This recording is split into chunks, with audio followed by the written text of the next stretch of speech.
Okay, hello everyone, कैसे हो आप लोग? आई होप सब लोग बहुत अच्छे होंगे। ठीक है, अपना काम ईमानदारी से कर रहे होंगे, है ना? तो आज के पार्टिकुलर क्लास में हम लोग क्लास 12 की 4th poem odd to autumn को पढ़ने वाले, ठीक है ना? And it is written by John Keats. अब बेसिकली आप जॉन किट्स के बारे में पहले आपको जानना चाहिए, है ना? तो जॉन किट्स की बात करें तो जॉन किट्स एक इंग्लिश रोमांटिक पोएट है। कैसे पोएट? Romantic poet. अब आपके माइंड में क्वेश्चन आएगा, सर रोमांटिक पोएट क्या होता है?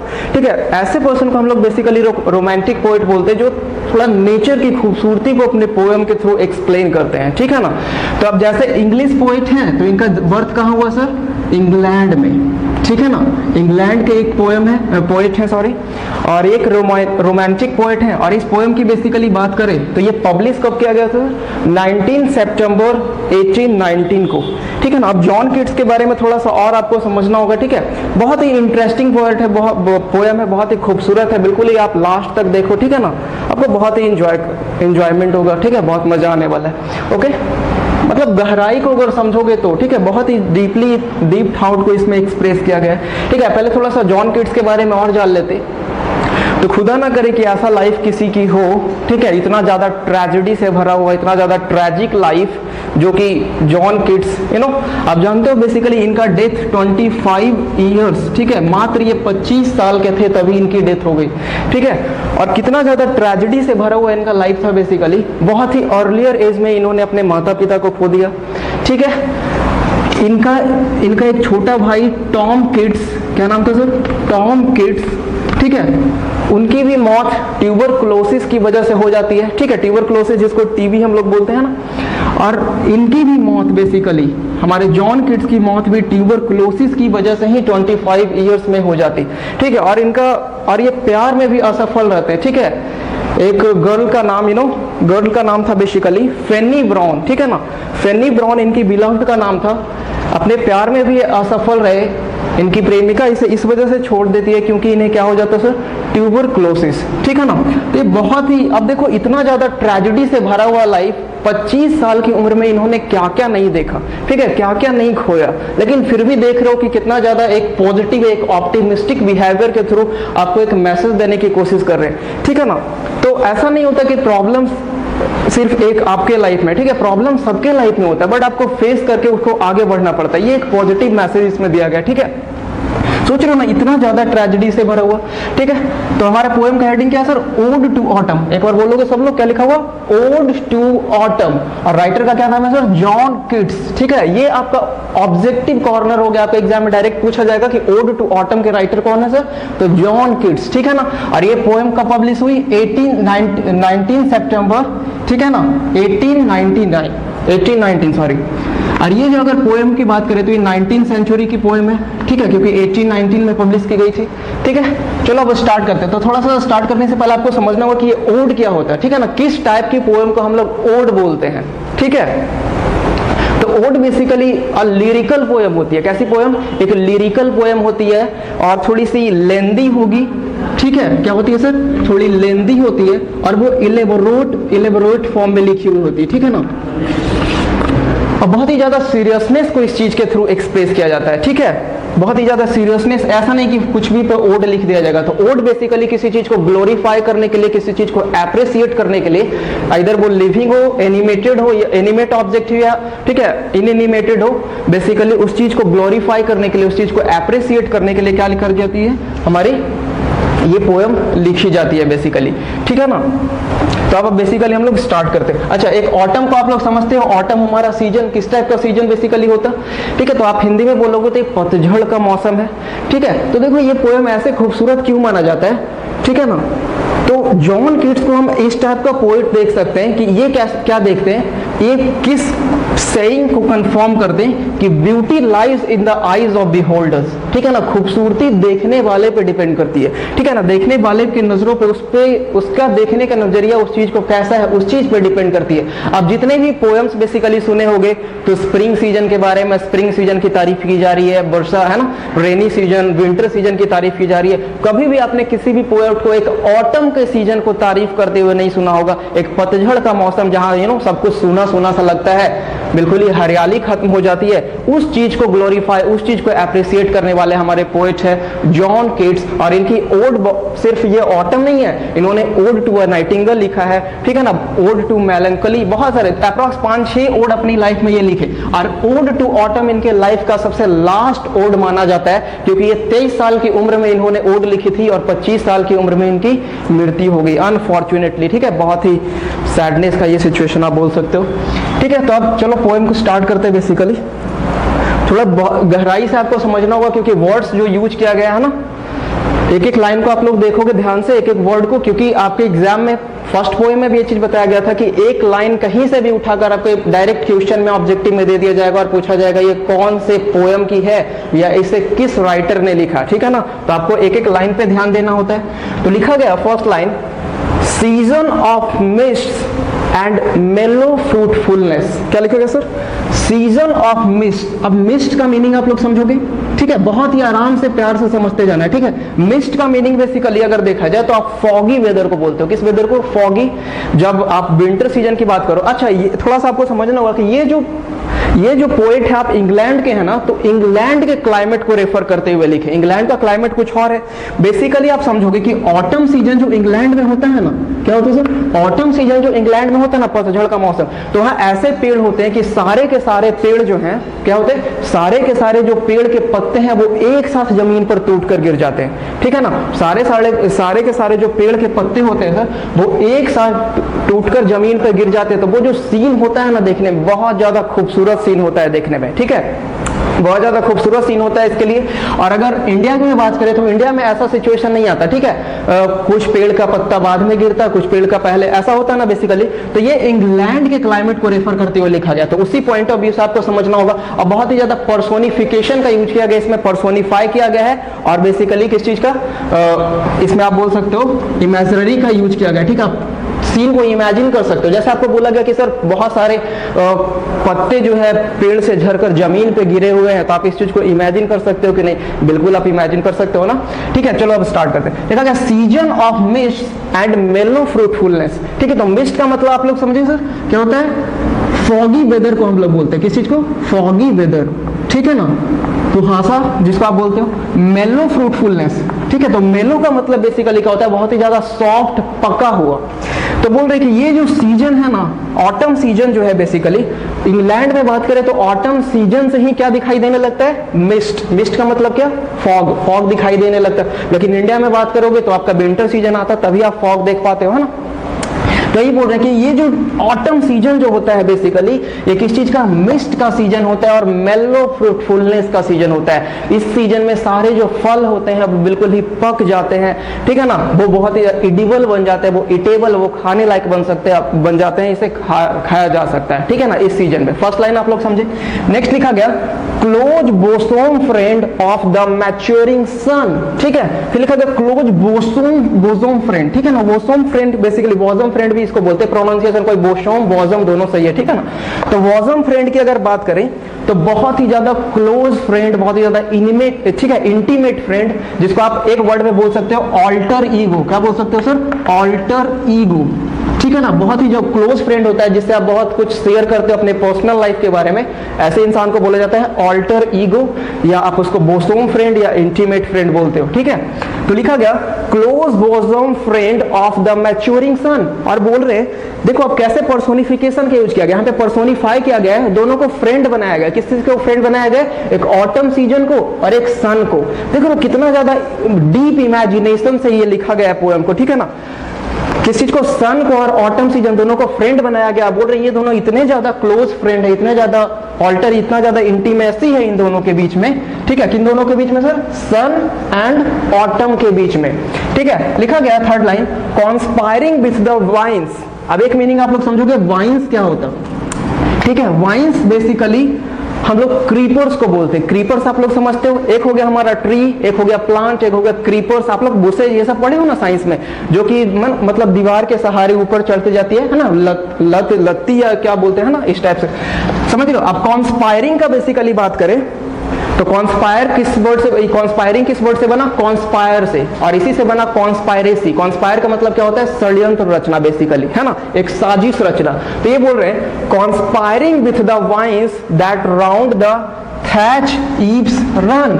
अब देखो थैच ईव्स की बात करें तो जो इंग्लैंड का जो सिटी से थोड़ा सा आउटसाइड का एरिया होता है ना, वहां पे देखोगे आप, मूवी वगैरह में देखे होगे कि जैसे कि कोई हम साइड में कोई हाउस ऐसा लेते हैं तो थोड़ा सा झोपड़ी टाइप का बना हुआ होता है। एक्चुअली में वो रियल है, ऐसा नहीं कि पूरा गांव वाला झोपड़ी होता है, बट खूबसूरत होता है देखने में। उसका छत जो बिल्कुल प्लेन नहीं होता, थोड़ा सा ढालुआ टाइप का होता है ना, उसी को हम लोग बोलते हैं थैच ईव्स। ऐसे आप सब बेसिकली समझ सकते हो कि कोई भी छत है उसकी बात कर रहे हैं। तो ये बोल रहे हैं कि ऑटम्स और सन ये दोनों मिलकर क्या करते हैं सर, कॉन्स्पायरेसी, एक साजिश करते हैं। किस चीज की साजिश करते हैं, to bend with apples the mossy cottage trees. ठीक है, ये दोनों साजिश करते हैं ना कि कैसे जो पूरा का पूरा क्रीपर्स वाइन्स है वो पूरा का पूरा किस चीज से भर दिया जाए, फलों से भर दिया जाए। और इसे देखो एक चीज यहाँ से और मैसेज मिलता है कि जिस इंसान के पास कुछ होता है वो क्या होता है बेसिकली, अगर नॉलेज है, ठीक है, आप कुछ जानते हो, आप समझदार इंसान हो, तो आप थोड़ा सा झुके हुए रहोगे। ठीक है ना, ये बताएगा कि अगर पेड़ में फल है तो पेड़ झुक जाता है। ठीक है ना, आपके अंदर एरोगेंस नहीं होता कि नहीं हमसे ज्यादा कोई नहीं जानता। ठीक है बेसिकली, तो लिखा गया to bend with apples the mossy cottage trees. And next line लिखा गया and fill all the fruit with ripeness to the core. अब यहाँ तक फिर समझोगे पूरी चीजों को। यहाँ पे क्या बोल रहे कि ऑटम एंड सन दोनों इतना ज्यादा बॉसों फ्रेंड, इतना ज्यादा क्लोज फ्रेंड होता है कि दोनों मिलकर एक साजिश रखते हैं। किस चीज की साजिश रखते हैं कि पूरे के पूरे वाइन्स को, पूरे के पूरे वहां पे जो प्लांट्स क्रीपर्स होते हैं, पूरे के पूरे सबको किस चीज से, पूरा फल से भर दिया जाए। ठीक है ना, और वो फल जो है, वो जो फल पेड़ में लगा हुआ वो पकता कैसे है सर, आप लोग पता है। ठीक है, वो राइप कैसे होता, बिल्कुल ही खाने लायक एडिबल कैसे बनता है, तो वो सन के हीट की वजह से। ठीक है, तो बोल रहे कि देख रहे हो कितना ज्यादा दोनों फ्रेंड है कि एक दूसरे की क्या कर रहे हैं, हेल्प कर रहे, क्या करने में, उस फल को इतना ज्यादा रसदार, इतना ज्यादा लूसियस बनाने में। ठीक है ना, and fill all fruits with ripeness to the core. Core आप लोग समझते हो, साइंस में पढ़े होंगे कि जो हमारे फ्रूट्स का सबसे इंटरनल, सबसे अंदर का जो हिस्सा होता है उसे हम लोग क्या बोलते हैं सर, कोर। तो फल जो है बाहर से लेकर अंदर तक पक जाता है, किसकी वजह से, उस सन की गर्मी की वजह से, उस सन के हीट की वजह से। आप अपने माइंड में एक पिक्चर को इमेजिन करो कि एक आम, एक मैंगो जो कि अभी ग्रीन है, ग्रीन कच्चा भी है ना, और वो जब पक जाता है तो कितना ज्यादा हेल्दी है ना, कितना ज्यादा मेलो वो हो जाता है, कितना ज्यादा लूसियस हो जाता है, वो जूसी हो जाता है। ठीक है ना, लेकिन जो ग्रीन वाले मैंगो को देखोगे तो बहुत ही ज्यादा हार्ड टाइट होता है वो। क्लियर, तो देखो क्या बोल रहे हैं, to swell the gourd and plump the hazel shells. और क्या करते हैं, स्वेल का मतलब बेसिकली क्या होता है, फुलाना। ठीक है ना, और प्लम्प आप लोग जानते हो, प्लम्प किसका सिनोनिम्स हो जाएगा सर, फैट का, ओबीस का, मोटा आप लोग जिसको बोलते हो। तो ये क्या करते हैं, ये दोनों कॉन्स्पायरेसी करते हैं, साजिश करते हैं कि जितने भी फल हैं पेड़ में, बहुत ज्यादा फल को ग्रो किया जाए। ठीक है, और उनको पकाया जाए, उनको बहुत ही ज्यादा मोटा, ताजा, लूसियस, जूसी, रसदार बनाया जाए। ठीक है, ये दोनों मिलकर फ्रेंड ऐसा काम करते हैं। ठीक है, देख रहे हो कैसा पर्सोनिफिकेशन करने का काम किया गया है ना।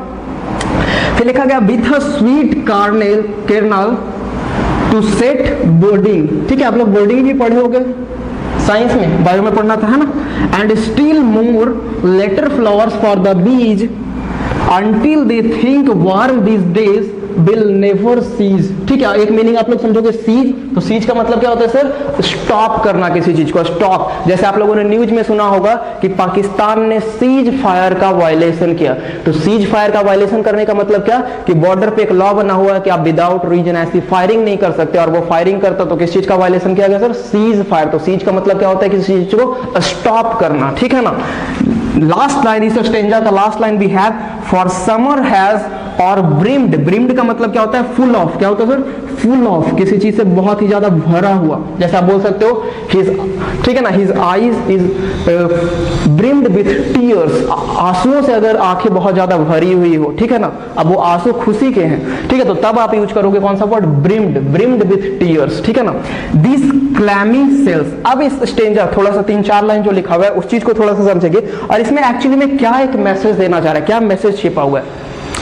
तो मैसेज ह्यूमन लाइफ के लिए, ह्यूमैनिटी के लिए, मतलब जो ह्यूमंस है उनके लिए क्या छिपा हुआ, कि हम लोग प्रेजेंट में नहीं जीते हैं। ठीक है ना, इंसान की जो फितरत होती है प्रेजेंट में जीने की नहीं होती। ठीक है ना, आज आपके पास कोई चीज है तो आप उसको एंजॉय नहीं कर रहे हो, उसको इंप्रेस नहीं कर रहे हो, आप सोच किस चीज के बारे में रहो सर, फ्यूचर के बारे में। ठीक है, आप फ्यूचर के बारे में सोचते रहते हो कि कल क्या होगा, ठीक है, आने वाले लाइफ में क्या होगा। अरे यार आज जो चीज है उस चीज को एंजॉय करो ना, ये मैसेज देना चाहते, ठीक है, कि आज जिस चीज में आज में जीना चाहिए, आज जो चीज करोगे उसी चीज पे आपका लाइफ डिपेंड करता है। ठीक है, ऐसा नहीं कि आप फ्यूचर के बारे में सोचते रहोगे तो ना ही आपका प्रेजेंट अच्छा हो पाएगा ना ही फ्यूचर। आप आज के डेट में ईमानदारी से ऑनेस्टली काम करो, आपका फ्यूचर 100% बेटर हो जाएगा, है ना। यही मैसेज देना चाहते। तो ये क्या बोल रहे हैं, इनका देखो कितना ज्यादा बीज, कितनी ज्यादा समझदार, मधुमक्खियां, ठीक है, मधुमक्खियों के बारे में बोला जा रहा है बेसिकली कि वो भी कितनी ज्यादा ऑप्टिमिस्टिक है। ठीक है, लिखा गया with a sweet kernel to set budding. और ये क्या कर रहे हैं, देखो ऐसे में यहाँ पे बताया गया था कि सन और ऑटम दोनों क्या कर रहे हैं, कॉन्स्पायर कर रहे हैं, साजिश कर रहे हैं पेड़ों के पूरे फल से भरने के लिए। और बडिंग, बडिंग समझ रहे हो ना, और ज्यादा कलियां वहां पे खिलेगी ताकि वहां पे क्या बीज, जितनी ज्यादा मधुमक्खियां हैं अपना जूस उससे प्राप्त कर सकेगी, है ना। And still more later flowers for the bees. Clear, यहां तक समझ गए। देखो फल हम लोगों के लिए बेसिकली, है ना, और फ्लावर्स जो होती है मधुमक्खियों के लिए, जो उनके काम आएगा, उनके जूस के लिए काम आएगा। तो ये सब कर कौन रहे हैं सर, तो ऑटम एंड सन दोनों मिलकर, है ना, दोनों बहुत ही ज्यादा बॉसम फ्रेंड हैं। Until they think warm this days will never cease. ठीक है ना, और वो एंजॉय इसलिए करते हैं, देखो थोड़ा सा यहाँ पे समझना है कि इंग्लैंड की बात करें तो इंग्लैंड में ऑटम के बाद कौन सा सीजन आता है, विंटर सीजन। ऑटम के बाद कौन सा सीजन, विंटर सीजन। अब बेसिकली जानोगे कि विंटर सीजन में तो कहीं पे बेसिकली धूप भी आपको बहुत ही ज्यादा कम दिखाई देगा। इसी वजह से यहाँ पे मैच्योरिंग सन का भी यूज किया गया है। बट कौन सा वर्ड, मैच्योरिंग सन। जैसे कि यहाँ पे क्या रेफर करना चाहते हैं कि आपका जो जैसे ही ऑटम फिनिश हो जाएगा आपके पास विंटर सीजन आ जाएगा। ठीक है ना, इंग्लैंड के पॉइंट ऑफ व्यू से, इंग्लैंड में ऐसा होता है। ठीक है, जैसे आपका विंटर सीजन आ जाएगा तो आपको सन बहुत ही कम देखने को मिलेगा, इस वजह से उसको बोला गया मैच्योरिंग सन। ठीक है, आप बहुत ही आप वो लास्ट स्टेज पे पहुंच चुका है। जैसे आप लोग भी जैसे जैसे धीरे धीरे बड़े होते हो तो आप लोग भी मैच्योरिटी का लेवल बढ़ता है। ठीक है ना, आप 10th में थे तो थोड़ी समझदारी नहीं थी, आप थोड़ा 12th में आया तो और ज्यादा समझदारी आया आप में, और थोड़े बड़े हो गए तो और समझदार बनोगे। ठीक है ना, कहाँ पे बोलना है, कहाँ पे नहीं बोलना, कहाँ पे ये सारी चीजें की समझदारी आती है, किससे कैसे बात करना है। ठीक है, अच्छा तो ये बोल रहे हैं वार्म दिस डेज। अब देखो कितना ज्यादा ऑप्टिमिस्टिक होता है क्या, 20 वो प्रेजेंट मोमेंट में जीता है, प्रेजेंट मोमेंट में उसे इस चीज की चिंता नहीं है कि कुछ दिन बाद ये जो ऑटम सीजन है वो खत्म होने वाला, और ये जो हम आज जितने जो फ्लावर्स का जो जूस हम लोग ऑब्टेन कर रहे हैं वो खत्म हो जाएगा। ठीक है, विंटर सीजन आने वाला है वो खत्म हो जाएगा, वो इस चीज की चिंता नहीं कर रहा, जो होगा देखा जाएगा ना। अभी जो मेरे पास है इस प्रेजेंट मोमेंट में जो हमें नेचर ने दिया, जो खूबसूरती हमें दिया गया, ठीक है, जो कुछ भी लाइफ में दिया गया उस चीज को तो एंजॉय कर लो, कम से कम उस चीज को तो एम्ब्रेस करो। ठीक है, ये एक मैसेज दे रहे हैं। फॉर समर हैज और ब्रिम्ड दियर क्लैमी सेल्स। और फिर से वो जो 2 महीने का पीरियड होगा ना, ठीक है, 2 महीने का जो विंटर सीजन का पीरियड होगा वो फिर से खत्म होगा, एंड फिर से स्प्रिंग सीजन आएगा, एंड फिर से हमारा ये जो समर सीजन आएगा, और फिर से फ्रूट्स जो है बिल्कुल ही जूसी बनेंगे, फिर से वो सीजन आएगा। ठीक है ना, तो आपको इस चीज के लिए बहुत ज्यादा पेसिमिस्टिक नहीं हो जाना है। ठीक है, कि अगर ये चीज ना रहे तो क्या होगा, ठीक है ना, ये चीज चला जाए तो क्या हो जाएगा बेसिकली। ठीक है, तो आपको हर एक सिचुएशन में एक पॉजिटिव, एक ऑप्टिमिस्टिक पॉइंट ऑफ व्यू रखना है। ठीक है, कि जो होता है, ठीक है ना, वट एवर हैपेंस, आप बोल सकते हो ना, anything happens for a reason. कोई भी चीज बेसिकली आपके लाइफ में वो कुछ बुरा भी हो रहा है आपके साथ तो वो एक रीजन के लिए होता है। ठीक है, उसके पीछे कोई ना कोई वजह है। ठीक है, आपको पिछले पोएम में भी ये सारे मैसेज को बताया गया था। ठीक है, बेसिकली कि God wants something better for you. अगर आप मेहनत से, ईमानदारी से काम कर रहे हो, ठीक है, आपके अंदर खोट नहीं है, ठीक है, फिर भी आप सफल नहीं हो पा रहे, फिर भी आपके लाइफ में प्रॉब्लम है ना, इसका मतलब क्या हुआ कि God wants something better for you. भगवान आपके लिए कुछ बेहतर चाहता। ठीक है, क्लियर। तो निगेटिव नहीं होना है लाइफ में, बस ईमानदारी से काम करते रहो, सब कुछ अच्छा होने वाला है। तो ये आपको समझ गया, समझ में आ गया। फर्स्ट स्टेंजा को एक बार रिपीट करते हैं, ठीक है, बस 2 मिनट में। तो क्या बोल रहे हैं कि सीजन ऑफ मिस्ट, जो ऑटम सीजन होता है वो किस चीज का, कोहरे का मौसम होता है, और ये जो फलों को पकाने वाला, बिल्कुल ही फल को रसीला, लूसियस बनाने वाला सीजन होता है। Close bosom friend of maturing sun. और ये जो ऑटम सीजन है ना सर, हमारे सन का, जो हमारे सन है उसका क्या है, बहुत ही ज्यादा बोसोम, बहुत ही ज्यादा इंटीमेट ऑल्टर ईगो है। ये दोनों मिलकर मैच्योरिंग सन क्यों बोला गया, जो समझ गया आप लोग, है ना। ये दोनों मिलकर कॉन्स्पायर करते हैं, कॉन्स्पायरेसी एक साजिश रचते हैं। वो साजिश कैसी होती है देख रहे हो, साजिश रचना तो निगेटिव है ना, बेसिकली अगर हम षड्यंत्र रचते हैं तो वो निगेटिव है, लेकिन देख रहे हो यहाँ पे एक पॉजिटिव पॉइंट ऑफ व्यू दिया जा रहा है कि ये दोनों मिलकर साजिश रचते हैं कि जितने भी वाइन्स है बेसिकली उनको फलों से भर दिया जाए, ठीक है, बहुत ही ज्यादा मतलब पके हुए फलों से ईटेबल फ्रूट्स बनाया जाए, तैयार किया जाए, ठीक है ना, और बिल्कुल ही उसको अंदर तक क्या कर दिया जाए, पका दिया जाए, उन्हें बड़ा हेल्दी प्लम्प बनाया जाए, ठीक है, with sweet kernels budding more and still more later flowers for the bees, और जो मधुमक्खियां हैं उनके लिए और फ्लावर्स ग्रो किया जाए, ठीक है ना। और बेसिकली आप लोग समझ गए कि आपको क्या मैसेज मिला बेसिकली, ठीक है ना। अब देख सकते हो कि सबसे पहली चीज तो जॉन किट्स एक ऑप्टिमिस्टिक है, ऑप्टिमिस्टिक पर्सन है, और ये क्या बोल रहे हैं कि beauty lies in the eyes of beholders, खूबसूरती देखने वाले पे डिपेंड करती है, ठीक है ना। सबको खूबसूरती, जितने भी हमारे पोएट थे सबको खूबसूरती किस चीज में देखी, स्प्रिंग सीजन में देखी, विंटर सीजन में देखी, रेनी सीजन में देखी, लेकिन ये इकलौते पोएट है जिन्होंने खूबसूरती ऑटम सीजन में देखी, ठीक है ना। तो खूबसूरती कहाँ होनी चाहिए, दिल में, ठीक है, तन में नहीं। बॉडी आपकी बहुत ज्यादा खूबसूरत लेकिन मन नहीं तो उससे कुछ नहीं। और एक और पॉइंट, ठीक है, एक क्या मैसेज मिला, don't be sad that it ended, ठीक है ना। एक मैसेज की कोई चीज खत्म हो गई आपके लाइफ में तो उसके लिए दुखी कभी भी मत हो, ठीक है। Be happy that it happened, इस चीज के लिए खुश हो कि कम से कम ये हुआ तो मेरे लाइफ में, समझ रहे हो। यहां तक बेसिकली आप लोग समझ गए। अब हम लोग सेकंड स्टेंजा को, ओके गाइस, अब हम लोग सेकंड स्टेंजा को समझने की कोशिश करते हैं, ठीक है ना। आप लोगों ने फर्स्ट स्टेंजा में क्या मैसेज दिया गया उस चीज को आप समझोगे। अब सेकंड स्टेंजा में क्या किया जा रहा है, ठीक है। तो बेसिकली जैसा कि आपको स्टार्टिंग में ही बोला गया कि इस पोएम में एक overall through out the poem personification का यूज किया गया। किस चीज का, सिर्फ पर्सोनिफिकेशन का यूज किया गया, ठीक है ना। तो पर्सोनिफिकेशन आप लोग जानते हो कि एक इनएनिमेट ऑब्जेक्ट को, एक नॉन लिविंग को क्या ह्यूमन फिगर देने की कोशिश की जाती है।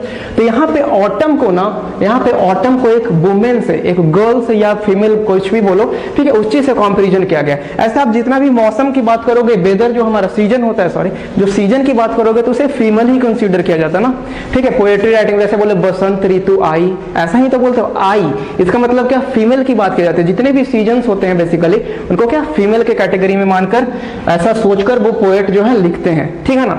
तो उसी से कंपेयर किया गया है, कोई एक वुमेन को कंपेयर किया गया है ऑटम से, ठीक है ना, पर्सोनिफाई किया गया। जैसे क्या लिखा गया, who has, ये क्या लिखा सर, has, who hath नहीं, has not seen the oft amid thy store, sometimes whoever seeks abroad may find। अब थोड़ा सा समझोगे, ये जो फर्स्ट लाइन हमारा लिखा गया है ये क्या है स्टूडेंट्स, रेटोरिकल क्वेश्चन, क्या बोलते हैं इसको, रेटोरिकल क्वेश्चन, ठीक है ना।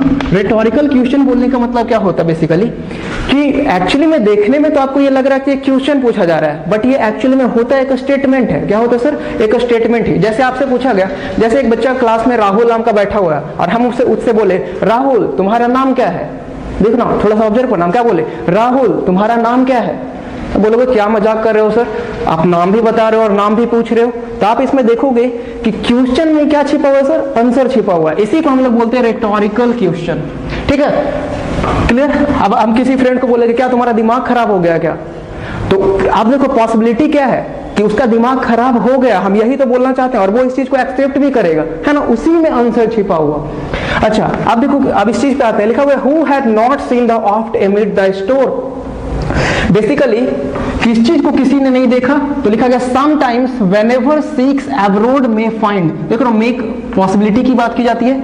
अब यहाँ पे ऑटम सीजन को देखो बताया जा रहा है कि आप कहां कहां पे देख सकते हो, ऑटम आपको कहां कहां पे मिल सकती है, इस चीज के बारे में बताया गया। मतलब ऑटम मतलब क्या, एक फीमेल को रेफर करते हुए बोला जा रहा है, ठीक है। तो बोला गया sometimes whoever seeks abroad may find. अगर बाय द वे कभी ऐसा हो कि कोई ऑटम को ढूंढने लगे कि ऑटम कहां गई, अगर ऐसा कोई ढूंढने लगे तो बताओ कहां कहां पे मिल सकती है, उसको थोड़ा सा लिखा गया है, ठीक है। लिखा गया sitting careless on a granary. Granary आप लोग समझते हो बेसिकली, आप लोग ग्रेन्स, अगर कोई बच्चा विलेज में अगर रहता होगा ना, गांव वगैरह में, तो देखते हो कि आपकी दादी ये बनाई हुई होती है, बड़ा सा होता था, क्या बोल सकते हो उसमें आपका चावल और गेहूं वगैरह रखा जाता था, पूरा ऊपर तक भरा हुआ, उसी को हम लोग बोलते हैं ग्रेनरी, ठीक है। ग्रेन जहां पे रखा जाता है, ग्रेनरी फ्लोर उसको बोलते हैं, अनाज, है ना। तो ये बोला जाएगा कि आपको वो कहां पे मिल सकती है, तो उस ग्रेनरी फ्लोर पे मिल सकती है। अब देखो क्यों इनडायरेक्टली बोला क्या जा रहा है कि ग्रेनरी फ्लोर पे मिल सकती है, क्योंकि सारे फसल तो अब कट गए, अब सारे जो फसल थे खेतों में जो लहराते हुए फसल थे वो कट के अब कहाँ चले गए हैं, उस ग्रेनरी फ्लोर में चले गए। तो ऑटम भी आपको कहाँ पे मिलेगी, उसी ग्रेनरी फ्लोर पे मिलेगी। ठीक है, फर्स्ट आपको बताया गया, पूरे के पूरे स्टेंजा में यही बताया जा रहा है बेसिकली कि वो कहाँ कहाँ पे मिल सकती है। ठीक है, फिर लिखा गया योर हेयर, ये क्या लिखा गया, योर हेयर। देखो हेयर की बात की जाती है, soft lifted by the winnowing wind. ठीक है, बिनोइंग बेसिकली क्या होता है, आप लोग साइंस में पढ़ोगे कि बिनोइंग क्या होता है। तो आप जैसे देखोगे कोई भी फसल की बात करो तो एक उसका होता है एडिबल पार्ट और एक होता है इनएडिबल जिसको आप खा नहीं सकते हो। तो खेतों में किसान लोग क्या करते हैं कि छटाई बेसिकली करते हैं ना, कि खाने वाला जो है उसे अलग किया जाता है हवा के थ्रू, ऐसा बेसिकली हवा चलाया जाता है, किसी भी तरीके से एक विंड क्रिएट किया जाता है जिससे वो इनएडिबल है जो वो क्या हो जाता है, सेपरेट हो जाता है ना, और जो खाने वाला है वो क्या होता है, अलग हो जाता है। ऐसा जानते हो आप लोग। तो लिखा गया hair soft lifted by the winnowing wind. अब देखो हेयर के लहराने की बात की जा रही है, हवा की वजह से हेयर का उड़ना, तो ये किसी बॉयज का तो नहीं हो सकता। आज तक सुने कि बेसिकली एक बॉय का जो हेयर है यू नो उसके खूबसूरती को एक्सप्लेन किया गया कि हवा चलने से उसका हेयर है ना। जैसे ही अगर हेयर के उड़ने की बात आती है थोड़ा सा हवा की एयर की वजह से, तो किस चीज को रेफर किया जाता है, एक फीमेल को, है ना। और ऐसे जब 18-19 सेंचुरी की बात की जाए तो पहले की जो लेडीज, पहले की जो वुमेन होती थी, ठीक है, उनका हेयर क्या होता था, बहुत ही ज्यादा लॉन्ग होता था, है ना, ऐसा मानते हो। अच्छा, तो लिखा गया thy hair soft lifted by the winnowing wind. दूसरा सिचुएशन में आपको ऑटम कहां पे मिल सकती है, तो उस जगह पे मिल सकती है जहां पे फसलों को बिनो किया जा रहा है। ठीक है ना, जहां पे एडिबल एंड इनएडिबल पार्ट को अलग किया जा रहा है वहां पे भी आप ऑटम को देख सकते हो। ठीक है, क्या बोलना चाह रहे हो आप समझोगे। ठीक है, फिर लिखा गया और on a half reap furrow. अब देखो एक वर्ड फरो, फरो आप लोग बेसिकली समझते हो क्या होता है। जैसे आप बच्चे गाँव में गए होंगे, देखो इस टाइप का पिक्चर बनाते हैं। ठीक है, क्या होता है फरो, जैसे लिखा गया ये है ना, आप लोग खेतों में देखे होंगे इस टाइप की क्यारियां बनी होती है। ठीक है, आरियां आप लोग जानते हो, है ना। खेत में जब वहां पे ग्रेजिंग का उसको क्या किया जाता है, फसलों के लिए पहले क्या ट्रैक्टर चलाया जाता है ना, क्या बोलते हैं हमें याद नहीं आ रहा वर्ड वो।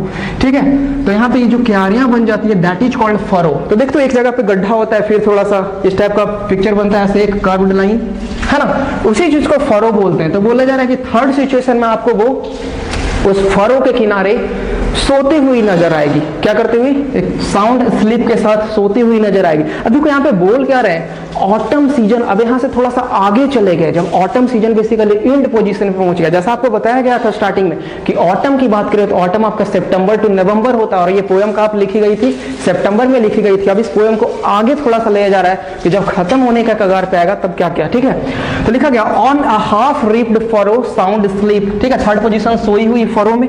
फिर लिखा गया ड्राउज्ड। ड्राउज्ड का मीनिंग आप लोग समझोगे तो थोड़ा सा टॉक्सिकेटेड, नशे में। अब नशा किस चीज का है sir, with the fume, perfume smell की बात की जाएगी।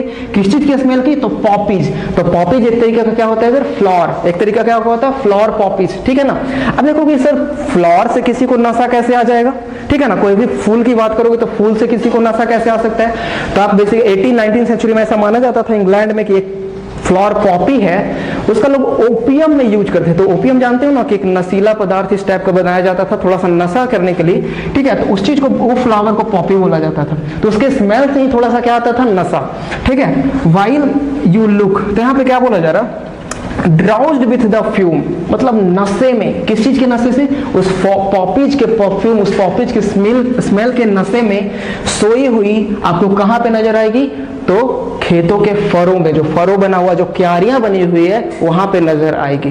देख लो कैसे पर्सोनिफाई किया गया, एक ऑटम सीजन को एक फीमेल से पर्सोनिफाई किया गया। ठीक है, फिर लिखा गया स्पेयर्स। स्पेयर्स आप लोग समझते हो, जो घास जैसे फसल लगाया जाता है, आपको देखो धान वगैरह, जो उसका ऊपरी पार्ट जो नुकीला पार्ट होता है, ऐसे स्पेयर का मतलब बोले, स्पेयर का हिंदी मीनिंग देखोगे तो भाला होता है। क्या होता है, भाला, युद्ध वगैरह में यूज होता है नुकीला। ठीक है, उसी को अगर घास के सेंस में देखें तो आप जो बड़ा बड़ा घास अगर होगा तो उसका जो इनिशियल जो नुकीला पॉइंट होता है उसको स्पेयर्स बोल सकते हैं। ठीक है, spares the next swath and all its twined flowers and sometimes like a gleaner. ठीक है ना, ग्लीनर यू डोस्ट कीप। अब यहाँ पे एक मीनिंग आप लोग समझना होगा, ग्लीनर क्या होता है। ठीक है, तो अब देखोगे कि जैसे बिनोइंग का काम हो गया, फसल एडिबल एंड इनएडिबल को अलग कर दिया गया, तो कुछ फसल, कुछ जो है खाने वाला जो है बेसिकली क्रॉप्स जो खेतों में छूट जाता है ना।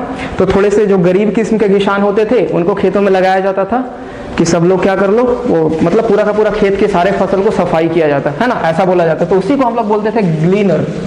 क्लियर। तो और आगे स्टेज में देखा जाए तो आपको कहाँ पे ग्रीनरी करते हुए ऑटम नजर आ सकती है। ठीक है, किस चीज की, जो बचा हुआ फसल है, जो खेतों में जो बचा हुआ फसल है उस चीज को कलेक्ट करते हुए। ठीक है, जो बहुत ही ज्यादा पुअर जो फार्मर होता है ना, उस चीज का उसका काम होता है क्या, ग्रीनरी करना, है ना, लास्ट में सारे फसलों की कटाई के बाद। ओके, ये आप लोग समझ गए। नेक्स्ट देखा हुआ steady thy laden head across the brook. अब देखो ये ब्रूक क्या होता है, तो ब्रूक बेसिकली एक आप स्मॉल रिवर को बोल सकते हो। वैसे रिवर नहीं होता है, जैसे कि खेतों की सिंचाई के लिए जो नहर वगैरह बनाया जाता है साइड से, है ना, उसी को आप बोलते हैं ब्रूक। तो आपको या तो वो कहाँ पे दिखाई दे सकती है, उस रिवर के किनारे बैठे हुए उसके अक्रॉस जाते हुए आपको दिखाई दे सकती है। ठीक है ना, इसमें थोड़ा सा अजीब लग रहा है। ठीक है, थोड़ा क्यों, क्योंकि पूरा का पूरा ऑटम को किसी से एक पूरे को फीमेल से कंपेयर करके बोला गया है ना। देखा जाए और बायस, अब देखो कि साइडर प्रेस क्या है, तो ये होता है हमारा जूसर। आप लोग जूसर मशीन जानते हो जिससे से जूस निकाला जाता है ना, तो ये जो साइडर प्रेस होता है बेसिकली एप्पल का जूस निकालने के लिए जो मशीन होती है उस चीज को बोलते हैं। ठीक है, with patient look thou watch, ठीक है ना, यू लिखा हुआ है, you watch the last oozing. अब देखो ओजिंग क्या होता है बेसिकली, तो ओजिंग किसी चीज का रेगुलर फ्लो, बट उसका जो ओपनिंग होता है बहुत ही ज्यादा छोटा होता। जैसे आप बोल सकते हो, बहुत ही स्टैंडर्ड वर्ड है ओजिंग। ठीक है, ओजिंग का यूज आप बोल सकते हो,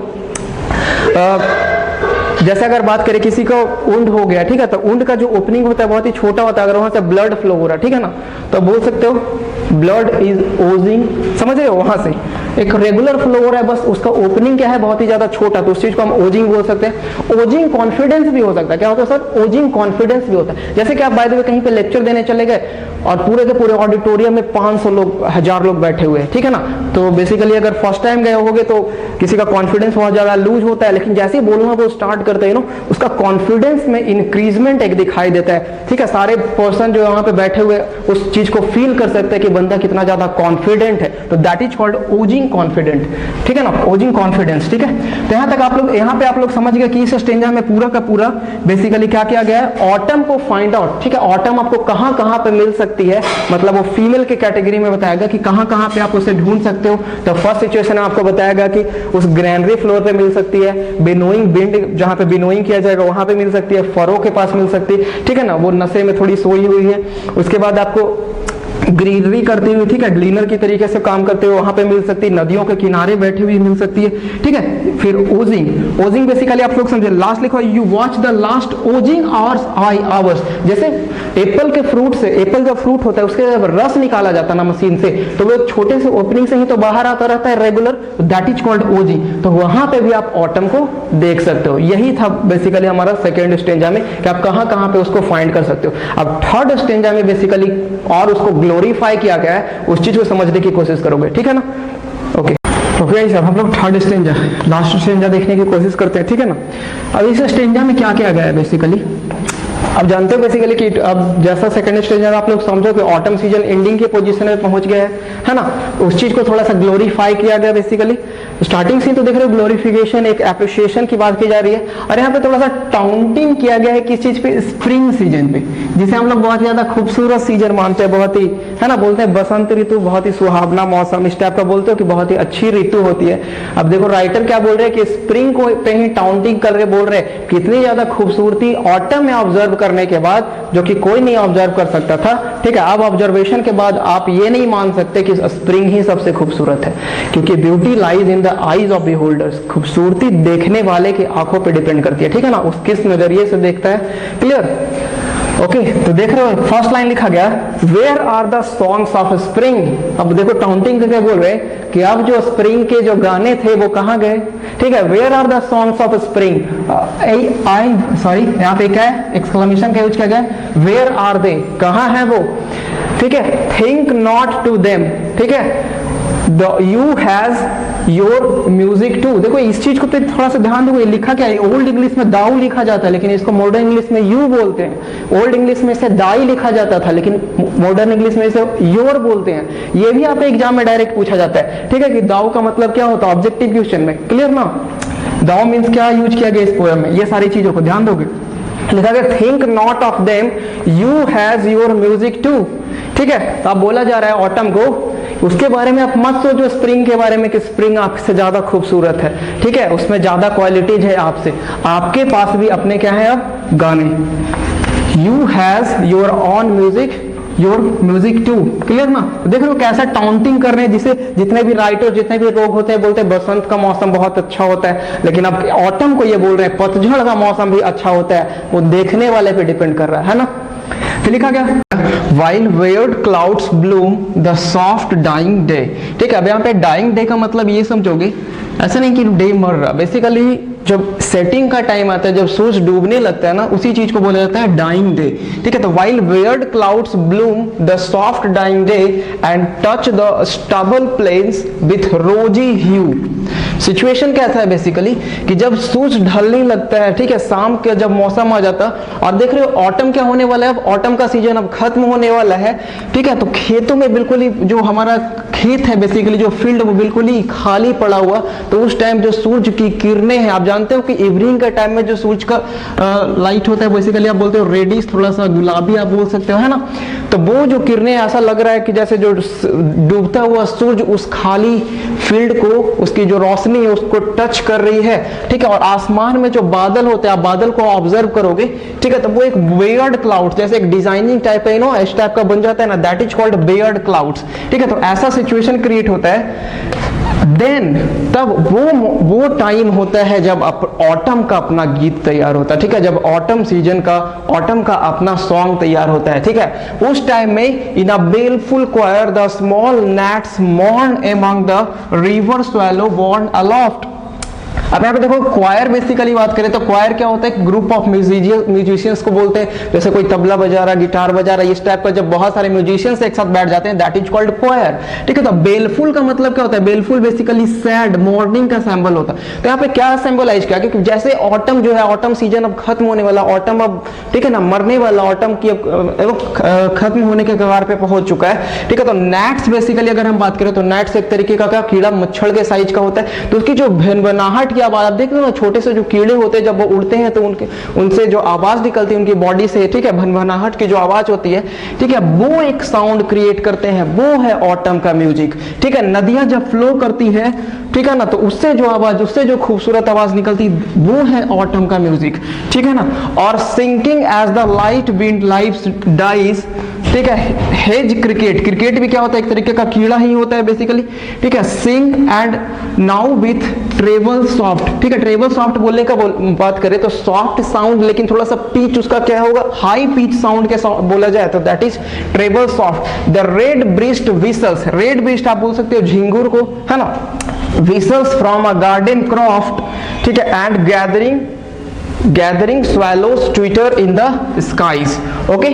तो बेसिकली आप देख रहे हो कि कौन कौन सा जितना भी टाइप का कीड़ा उस टाइम इवनिंग के टाइम में, ठीक है ना, ऐसे बहुत सारे। इसको बात करें नैट्स की तो इसकी लाइफ जो होती है बहुत ही कम होती है, ठीक है, जन्म हुआ और फिर उसका डेथ हो जाएगा, ठीक है। तो वही इवनिंग के टाइम में जब ऐसा सिचुएशन क्रिएट होता है कि सूरज की किरणें ऐसा लग रहा है कि जैसे उस खाली जगह को, खाली फील्ड को टच कर रही है, उसी टाइम ऑटम का गीत तैयार होता है। और वो गीत तैयार करने में कौन कौन हेल्प करते हैं, तो हमारे नैट्स हो गए, ठीक है। पहाड़ी के उस साइड से जब भेड़ों की आवाज आती है, भेड़ों की मिमियाने की आवाज आती है, तो वो एक साउंड क्रिएट करता है, ठीक है। और क्रिकेट नाम का एक इंसेक्ट होता है, नदियों के बहने की आवाज, ठीक है। ये सारे चीज, ये पूरी नेचुरलिटी मिलकर ऑटम का गीत तैयार करते हैं। ये है ऑटम के गीत की खूबसूरती, ओके। तो यहाँ पे आप लोग देख रहे हो कि कैसे बोल रहे हैं कि ऐसा नहीं कि स्प्रिंग सीजन ही सबसे बेटर होता है, ठीक है, ऑटम के पास भी अपना गाना है, बस खूबसूरती देखने वाले पे डिपेंड करती है, ओके, क्लियर। तो स्प्रिंग के गाने अब कहाँ गए, इतनी ज्यादा खूबसूरती को, इतनी ज्यादा मतलब आप देख रहे हो ग्लोरिफिकेशन के बाद आप ये सोच नहीं सकते, ठीक है ना, कोई भी ये पर्सन सोच नहीं सकता कि ऑटम से भी ज्यादा खूबसूरत स्प्रिंग हो सकता है ना। देख रहे हो स्टार्टिंग से कितना ज्यादा ग्लोरिफिकेशन किया गया है। चलो तो अभी समझते हैं कि पोएम से लास्ट में हमें मैसेज क्या क्या मिला, ठीक है, उस मैसेज को समझते हैं। आई होप आप लोगों को थोड़ा सा डिफिकल्ट वर्ड्स का यूज किया गया है ना थ्रू आउट द पोएम, लेकिन आई होप आप सबको समझाने में सफल रहे होंगे, है ना, समझ में आया होगा आपको एक्चुअली में क्या बोलना चाहते हैं, क्या डिपिक्ट करना चाहते हैं। अब टोटल मैसेज को ठीक है समझते हैं। तो मैसेज बेसिकली क्या हुआ, एक तो पहला आपका कि ब्यूटी, जैसे जॉन किट्स इस टाइप के हर एक राइटर बेसिकली स्प्रिंग सीजन पे ग्लोरिफिकेशन करते हैं, लेकिन जॉन कीट्स एक इकलौते ऐसे राइटर हैं जो कि ऑटम सीजन, जिसमें कोई खूबसूरती नाम की चीज नहीं है, एक सुनसान मौसम होता है, एक पतझड़ का मौसम होता है, उस चीज को अप्रिसिएशन कर रहे हैं, उस चीज का ग्लोरिफिकेशन कर रहे हैं। तो इससे आपको क्या मिला कि beauty lies in the eyes of beholders. First आपको मैसेज मिला, ठीक है, कि खूबसूरती देखने वाले पे डिपेंड करती है, सिर्फ आउटी लुक से नहीं कि सब बोल रहे हैं कि ये खूबसूरत है तो वो खूबसूरत है, खूबसूरती दिल में होनी चाहिए, ठीक है ना। ये चीज आपको फर्स्ट मैसेज आपको समझ में आया। सेकेंड आपको देखा गया, ठीक है ना, don't be sad that it ended, ठीक है ना, be happy that it happened.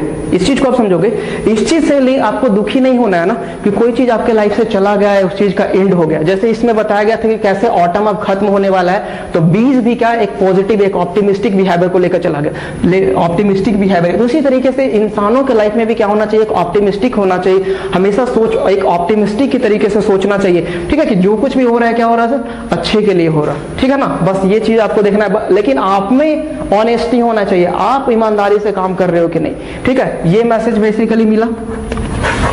और जॉन कीट्स के लाइफ से भी हमें बहुत कुछ सीखने को मिलता है, ठीक है ना। इतना ज्यादा ट्रेजेडी भरा लाइफ, खुदा ना करे किसी का लाइफ ऐसा हो कि 25 साल की जिंदगी और उसमें भी इतने ज्यादा ट्रैजिक सिचुएशन, इतना ज्यादा सैडनेस का सिचुएशन, अपने माँ बाप को खो देना, अपने भाई को खो देना, अपने बिलव्ड को खो देना 25 साल की उम्र में, ठीक है ना। और ये बोला गया, ये पोएम जो कितने 23 साल की उम्र में जब थोड़ा सा मैच्योरिटी का लेवल आया था, तो ये इनका पोएम जो है सबसे बेटर माना जाता है, लाइफ का सबसे बेटर पोएम। और देखो इनके लाइफ में बेसिकली जितना भी 25 साल का लाइफ था, लाइफ में इनको शोहरत नसीब नहीं हुई, ठीक है ना, जॉन कीट्स को पूरे इंग्लैंड में। उसी तरीके का सिमिलरली सिचुएशन हमारे प्रेमचंद्र का है, ठीक है। प्रेमचंद्र हमारे इंडियन पोएट की बात करें तो प्रेमचंद्र को भी पूरे लाइफ में शोहरत नसीब नहीं हुई, लेकिन पोस्टमसली मरने के बाद उनको प्रेज किया गया, उनको अप्रिशिएट किया गया। आज देख सकते हो कि इंडिया की बहुत सारी लाइब्रेरी प्रेमचंद्र के, है ना, वर्क से, उनकी रचनाओं से भरी हुई है। ओके, तो यही देखा गया कि, है ना, जो जिंदा होते हैं उस चीज के, उनके क्वालिटीज को लोग देख नहीं पा रहे, है ना, डेथ के बाद पोस्टमसली। अब देखो भारत रत्न भी बहुत सबको को पोस्टमसली दिया जाता है। पोस्टमस अवार्ड आप लोग समझते हो ना, पोस्टमस मतलब डेथ के बाद। जैसे हमारे प्रणब मुखर्जी राष्ट्रपति थे, उनको भी क्या पोस्टमस भारत रत्न दिया गया। ओके, चलो बहुत कुछ लेंदी हो जाएगा, ज्यादा कुछ बोलने लगेंगे तो, ठीक है। तो आप लोग बेसिकली मैसेज को समझ गए, एक एक लाइन को, ठीक है। आप अगर एक बार में आपको नहीं समझ में आया तो आप रिपीट करके भी देखोगे, क्योंकि आपको हर एक लाइन पे फोकस करना होता है, क्योंकि आपके लाइफ में कोई भी लाइन एग्जाम में दे दी जा सकती है, पूछा जा सकता है राइटर कौन है या कौन से पोएम से लिया गया, ठीक है ना। ओके, बस हंसते रहो, मुस्कुराते रहो, कीप स्माइलिंग।